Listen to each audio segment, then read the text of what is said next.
Halo teman-teman, jumpa lagi dengan aku, Linda. Hari ini kita akan baca buku kisah nyata yang lain ya. Penulisnya namanya Daud Tony. Judulnya Dunia Ilmu Hitam dan Ilmu Putih. Ini bukunya.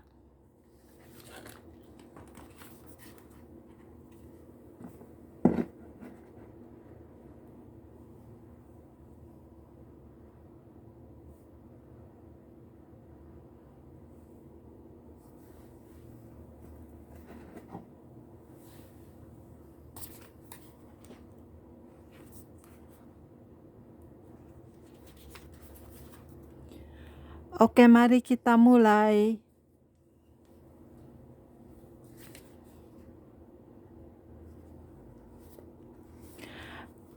Kata pengantar. Shalom saudara dalam kekasih Tuhan. Dunia dalam bahaya saudara. Siapa yang merasa dunia itu dalam bahaya? Selain dunia dalam bahaya, apakah saudara juga merasa bahwa dunia ini makin menakutkan? Begini saudara, kenapa saya ngomong dunia dalam bahaya? Dunia itu mempunyai dua permasalahan. Pertama, pengkhianat. Kedua, penjilat. Permasalahan ini merupakan musuh yang kelihatan jelas. Bagaimana dengan musuh yang tidak kelihatan? Iblis. Iblis mempunyai target. Salah satu targetnya adalah supaya kita tidak baca Alkitab.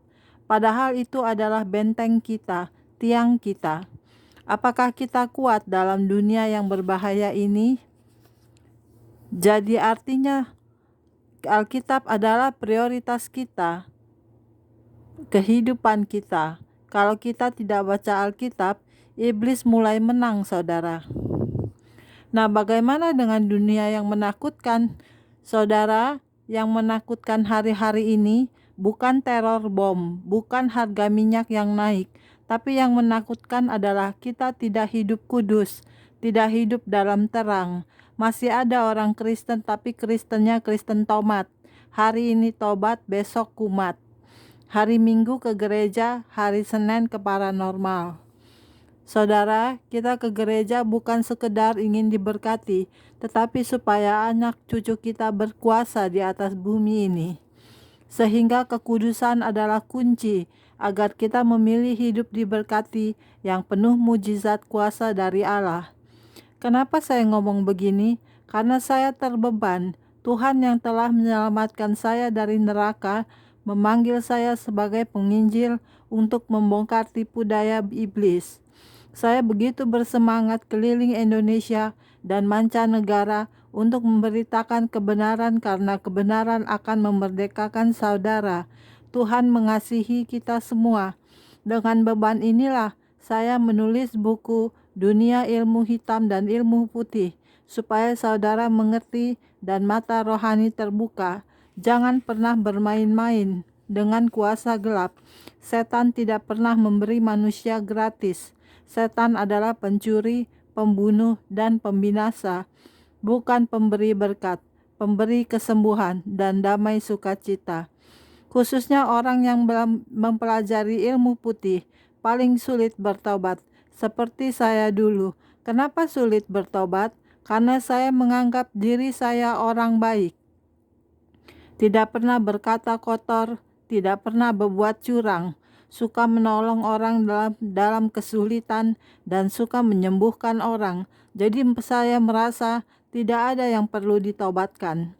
Tetapi oleh anugerah Tuhan saya diselamatkan dan mengerti bahwa ilmu putih dan ilmu hitam sumbernya sama, yaitu setan, dan dua-duanya akan masuk neraka. Semoga buku ini memberkati saudara dan orang yang saudara kasihi dari kebinasaan. Haleluya. Pendahuluan. Saudara, kita akan belajar tentang ilmu hitam dan ilmu putih. Saya belajar kedua ilmu itu sejak usia 9 tahun. Waktu itu kakek saya ngomong begini, kalau kamu belajar menguasai ilmu ini, kamu akan bisa menekan hawa nafsu kamu, yaitu nafsu untuk membunuh. Karena waktu itu saya juga diajar ilmu hitam oleh nenek saya. Tapi kakek saya ngomong, Kalau kamu gagal, seumur hidupmu akan impoten. Repot juga, saudara. Tetapi kalau kamu berhasil, kamu akan menjadi manusia yang tak terkalahkan. Kecuali kepada Yang Maha Kuasa saja kamu bisa kalah. Tetapi kalau kamu bisa menguasai ilmu ini, kamu susah cari lawan tanding. Pada waktu itu saya bingung, saudara. Kalau saya gagal, saya bisa impoten seumur hidup. Terus nenek saya ngomong, kalau kamu makan ini, saya dikasih makan seperti pisang. Dalam pisang ini ada kayak emas sama tembaga-tembaga kuningan itu ada di pisang dan disuruh makan pisang itu. Kalau hatimu lurus, kamu bisa hidup. Kalau kamu jahat, kamu akan mati. Kalau kamu memiliki dendam dalam diri kamu, kamu akan mati dalam mempelajari ilmu ini. Tetapi kamu harus lurus. Tetapi kalau kamu lurus, kamu berarti akan bisa mempelajari ilmu ini. Kamu akan bisa makan ini, dan kamu akan bisa hidup, dan senjata apapun tidak akan bisa kena kepada kamu. Wah, saya mikir tuh, saudara. Kalau gagal, saya mati loh, saudara. Tetapi karena waktu itu saya dendam. Setelah itu saya pikir-pikir, sudahlah, dendam tak hapuslah. Waktu itu saya umur 9 tahun. Pisang itu ada jarumnya, kecil-kecil, panjangnya kira-kira 1 cm, warnanya kuning-kuning. Besi kuning, saudara. Begitu saya makan, langsung berpikir, mati hidup, mati hidup. Gitu aja, saudara. Karena kalau itu masuk, kalau gagal, usus bisa jebol, saudara. Kalau berhasil, nenek saya beritahu, itu akan menjadi benteng gaib. Seluruh tubuhmu akan dilapisi besi kuningan dan senjata apapun tidak akan mempan, tembus. Waktu saya makan dari lengan terus dada ke bawah, seperti ada jarum sampai turun terus ke paha kaki. Dan tiba-tiba seluruh tubuh saya jadi keras. Sejak usia 9 tahun itulah saya ditembak tidak mempan. Rambut saya dipotong tidak bisa terputus. Kalau saya ngomong, silakan dipotong, baru bisa terpotong. Kalau sekarang, langsung putus. Setelah itu diberitahu lagi, setelah kamu menguasai ilmu harimau putih, singo ledoyo, nafsu membunuh kamu akan menguat. Tetapi untuk meredam itu, kamu harus menguasai suatu ilmu, namanya kesempurnaan hidup. Kalau kamu menguasai ini, kosong dalam isi, isi dalam kosong, hampa dalam isi.